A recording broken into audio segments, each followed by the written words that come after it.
for as long as I can remember, my identity has been surrounded around being an athlete. And as it was happening, I didn't even know it was happening, but it was just the social circles I was in, what I was doing on the weekend, what I was doing after school.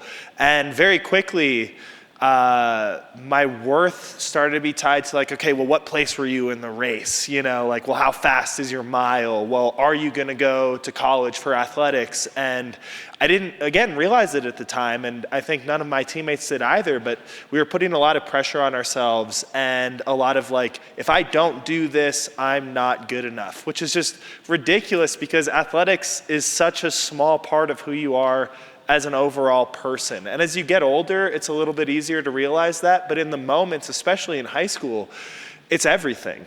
And again, it wasn't until my injury where I couldn't be an athlete anymore. It wasn't about like, you know, how fast can you run a mile? It was about, well, can you get out of a wheelchair? Can you walk again?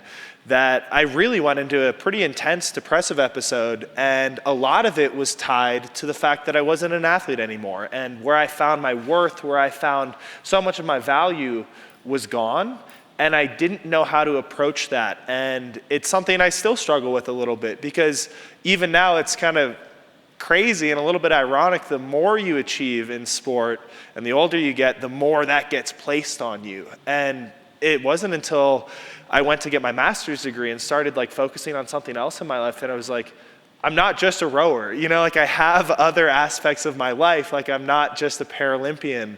And that has been great for my mental health, and it's really helped my relationship with rowing and with sport, because it's not all I put my worth in.